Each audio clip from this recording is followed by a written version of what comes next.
नमस्कार, मैं प्रद्युमन जोशीला आज एक बहुत ही गंभीर विषय पर चर्चा आपके साथ करने जा रहा हूं और एक ऐसा विषय, भारत देश जिसको कृषि प्रधान देश कहा जाता है और हरियाणा जिसके ज्यादातर लोग खेती किसानी ही करते हैं। हरियाणा का एक बहुत बड़ा हिस्सा और विशेषकर जो गांव में लोग रहते हैं वो उनमें से ज्यादातर खेती ही करते हैं और बहुत बड़े किसान भी वर्तमान में नहीं है, बहुत बड़े जमींदार नहीं है। अब तो हालात ये है कि एक एक दो दो तीन तीन चार चार किले के जो है किसान जमींदार ही गांव में ज्यादातर देखने को मिलते हैं। अभी भले ही सरकार को बने हुए कुछ ही दिन हुए हैं, 20 दिन के आसपास चुनाव परिणाम को आए हुए हो गए हैं, लेकिन चूंकि किसान को हर चीज समय पर चाहिए, किसान ही है जो इस अर्थव्यवस्था की रीढ़ है, जो देश की अर्थव्यवस्था को चलाता है, और किसान ही वो है जो एक दाना जब जमीन पर डालता है तो उसमें उससे कई गुना ज्यादा उपज लेकर के इस भारत देश का, इस दुनिया का पेट भरने का काम करता है। जिस दिन किसान ने खेती करनी छोड़ दी और जिस दिन किसान ने अपनी जमीन पर अनाज उगाना बंद कर दिया, उस दिन खाने के लाले पड़ जाएंगे। पैसे को लोग खा नहीं सकते, सोने चांदी हीरे मोती जवाहरात उनसे पेट नहीं भर सकता। पेट तो केवल और केवल रोटी खाने से या किसान के द्वारा जो चीजें उगाई जाती हैं उनको खा करके ही भरा जा सकता है। लेकिन देखिए आज हमारा किसान कितना मजबूर है। यह बड़ा सोचने का विषय है और बड़ा गंभीर विषय है, और मेरी सभी किसान के बेटों से, सभी किसानों से यह अनुरोध भी है कि आप इस वीडियो को ज्यादा से ज्यादा लोगों तक शेयर करके पहुंचाएं, ताकि किसान को यह पता चल सके और किसान की ताकत का भी अंदाजा देश और प्रदेश में बैठी हुई सरकारों को, पक्ष और विपक्ष के नेताओं को पता चल सके। आज चूंकि अभी फसल बोने का समय है, फसल बोने के लिए कई जगहों पर फसल बोई भी जा चुकी है, विशेषकर सरसों की। बहुत सी जगह ऐसी है जहां, बहुत ज्यादा जगह ऐसी है जहां अभी तक बिजाई नहीं हो पाई है और उसके लिए खाद चाहिए पहले। क्योंकि आज से 30-40 साल पहले वो जमाना था जब डीएपी और यूरिया खाद को नहीं डाला जाता था, लेकिन चूंकि अब बीज भी इसी तरह के बना दिए गए, अब जो है जमीनें भी बहुत कम हो गई, कम जमीन में ज्यादा प्रोडक्शन करना किसान की मजबूरी हो गई है और इसलिए अब खादों का सहारा लेना पड़ता है। लेकिन अब डीएपी खाद नहीं मिल पा रही, डीएपी खाद के लिए मारामारी हो रही है। 2 सीन मैंने देखे और उन 2 सीन देखने के बाद मेरे दिमाग में यह आया कि भले ही केंद्र की नरेंद्र मोदी जी की सरकार, भले ही प्रदेश की नायब सिंह सैनी की सरकार किसानों के हित के लिए कितने ही काम कराने के वादे करते रहे, भले ही विपक्ष के तमाम नेता किसानों के साथ डट करके खड़ा होने की बड़ी बड़ी डींगे हाँकते रहे, लेकिन अब जब किसान को सबसे ज्यादा जरूरत है, क्योंकि फसल तभी होगी जब उसमें खाद डलेगी, क्योंकि सिस्टम ही ऐसा बन गया। जो मैं बात कर रहा था कि 40 साल पहले इस तरह की जमीनें भी थी, इस तरह के बीज भी थे और वो बीज भी घरों में ही जो है पिछली साल का जो बीज होता था उसी को आगे बो दिया जाता था और वो अच्छा खासा उतर भी जाता था, क्योंकि तब जमीनें ज्यादा थी, खर्चे कम थे। लेकिन अब किसान के पास सबसे बड़ी समस्या ये है कि जमीनें कम है और खर्चे हर रोज बढ़ते जा रहे हैं, तो लिहाजा उसको जो नई टेक्नोलॉजी है जिसमें खाद और उन्नत किस्म के जो बीज हैं जिनको हाइब्रिड भी बोलते हैं, उनका यूज करना उसकी मजबूरी हो चुका है। अब डीएपी खाद नहीं मिल रही। 2 वाक्य मैं आपको बताता हूं जिनमें आपने ज्यादातर लोगों ने देखे भी होंगे। पहला, जो उचाना में जहां किसान डीएपी खाद लेने के लिए गया और वहां जो है उनको लाठी लगी और जिस तरह की बातें निकल करके आ रही हैं कि पुलिस के द्वारा उनको लाठी चार्ज किया गया और जिसमें उन किसान की जो है नाक से खून बह रहा है।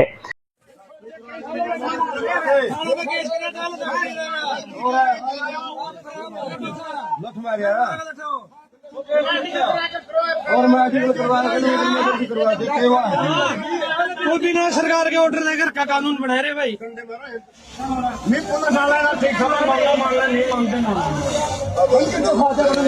नहीं लो खाते ही बैठ दे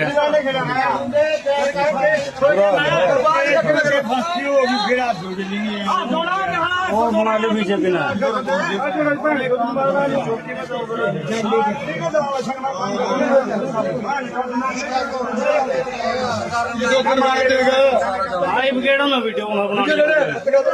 तो कहीं ना कहीं एक बड़ा दर्दनाक वाक्य है। किसान जो सबका पेट भरता है, अब वो किस लिहाज से वहां किया गया वो एक अलग बात है, लेकिन पक्ष और विपक्ष के नेताओं को इस पर बयानबाजी ना करके सबसे बड़ी बात जो है वो ये है कि आखिर किसान को जब जरूरत है तब वो डीएपी खाद क्यों नहीं उपलब्ध हो पा रही, उसके पीछे रीजन क्या है, उस रीजन को ढूंढने की जरूरत है। दूसरा जो खबर मिल रही, जो सूचना मिल रही है वो ये है कि तोशाम में डीएपी की किल्लत को देखते हुए थाने के अंदर जो पुलिस का थाना है वहां बाकायदा लाइन किसानों की लगवा करके और वहां से पर्ची दी जा रही है। कितनी शर्म की बात है कि जो डीएपी खाद जहां जिन सरकारी जो एजेंसी से मिलती है, जिन ऑफिसेज से मिलती है, उनकी बजाय किसानों की थानों में लाइनें लगवाई जा रही हैं।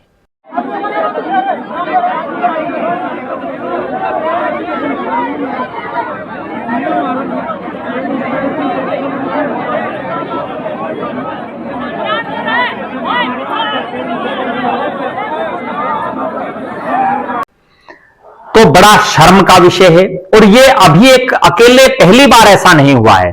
जब भी डीएपी की किसान के साथ देखिए दुर्दशा कहां होती है किसान की, जब उसको डीएपी खाद की जरूरत पड़ती है तो डीएपी नहीं मिलती, जब उसको यूरिया की जरूरत होती है यूरिया नहीं मिलता, जब उसको बीज की जरूरत होती है बीज नहीं मिलता, और ज्यादातर बार बीज मिल जाता तो नकली बीज मिल जाता है। मैं खुद एक किसान हूं, मैं खुद एक खेती करता हूं, तो मैंने इन चीजों को भोगा है और मैं अब भी इन चीजों को जब देख रहा हूं कि आज हम 2024 में जी रहे हैं और किसान जिसके ऊपर पूरे देश की दुनिया की अर्थव्यवस्था टिकी हुई है, उस किसान को इस तरह के षड्यंत्र रच करके, इस तरह के कार्यकलाप करके तोड़ने का काम किया जा रहा है। दूसरी और बड़ी गंभीर बात जो मैं बताने जा रहा हूं, इसके पीछे कहीं ना कहीं जो हमारा किसान समाज है वो भी किसी हद तक जिम्मेवार है। और वो जिम्मेवार क्यों है उसका मैं कारण बताता हूं आपको। अभी विधानसभा के चुनाव हुए, 5 तारीख को वोटिंग हुई, 1 महीना खूब रुका रोड़ा रहा। वो किसान बिना बात के, जिनको जो प्रत्याशी खड़े थे वो उनको जानते तक भी नहीं, उसके बावजूद जिद लगा करके बैठते रहते हैं आपस में कि मैं फलां को वोट डालूंगा, मैं फलां को वोट डालूंगा, जबकि जो कैंडिडेट है वो उनको जानता तक नहीं। अब जो बड़ी गंभीर बात है, उन किसानों को डीएपी खाद के लिए, और मेरा एक सुझाव भी है उन तमाम हरियाणा प्रदेश के किसानों से कि जिन लोगों को आपने आज से 22, 23, 25 दिन पहले वोट दिया, 5 तारीख को जब वोटिंग थी आपने वोट डाला, अब आप एक बार उनके पास जाकर के देखें। और आप सभी को जाना भी चाहिए, आपने जिनको भी वोट दिया वो जीते हारे वो कोई मायने नहीं रखता, लेकिन आपने तो अपना काम किया, आपने तो अपना वोट उनको दिया। जिनको भी आपने वोट दिया, मेरी हरियाणा प्रदेशवासी, हरियाणा के तमाम किसानों से यह अपील है कि आपने जिनको भी वोट दिया, वो हारे या जीते किसी भी पार्टी के हों, आप उनके घरों पर जाएं, आप उनके ऑफिसेज पर जाएं और वहां जाकर के उनसे बात करें कि आपको जब जरूरत थी तब आप गांव-गांव मोहल्लों में घूमे, लेकिन अब जब किसान को जरूरत है तो आप हमारी इस समस्या का समाधान करवाएं। हमें नहीं पता आप क्या करेंगे, लेकिन हमें खाद दिलाएं। तब आप देखना कि उन नेताओं का आपके प्रति कैसा व्यवहार रहता है। असली जो किसान की मर है वो यही है कि 5 साल में जब उसको वोट का समय आता है तो वो आपसी जिद्दी में बिना सोचे समझे, बिना कोई तर्क वितर्क किए, बिना अपने पराये को पहचाने और किसी को भी बिना बात वोट दे देता है और उसके बाद 5 साल यूं ही दर दर की ठोकरें खाता है। ना उसको समय पर खाद मिलती, ना उसको पानी मिलता, ना उसको सही बीज मिलता और ना उसको फसलों का भाव मिलता। केवल नेता उसको बरगलाने बहकाने का काम करके चले जाते हैं और फिर 5 साल बाद वो शक्ल दिखाते हैं। मेरी तमाम किसानों से यह अनुरोध है कि आप पहला और एकमात्र काम ये करें सबसे पहले कि जिन जिन को डीएपी खाद नहीं मिल रही, जिन जिन को खाद मिलने में दिक्कत है, वो आपने जिसको वोट डाला था 5 तारीख को, आप उसके पास जाएं। ये तो अभी बिल्कुल ताजा ताजा बात है और वहां जाकर के अपनी बात कहें और उनको कहें कि इस समस्या का समाधान आप करवाएं, तभी जो है आगे हम आपको वोट देंगे या हम आपको वोट देने के लायक समझेंगे। लेकिन बहुत से किसान ऐसे भी हैं जिनको जो है और ज्यादा बड़े जो चौधरी हैं जो खेती भी नहीं करते, वो बहका देते हैं। उनसे भी बचने की आपको जरूरत है। दूसरा, मेरा प्रदेश की सरकार से, प्रदेश के मुख्यमंत्री से, प्रदेश के कृषि मंत्री से यह अनुरोध है कि आप हरियाणा प्रदेश के वर्तमान में जो है जो कमान है वो आपके पास है।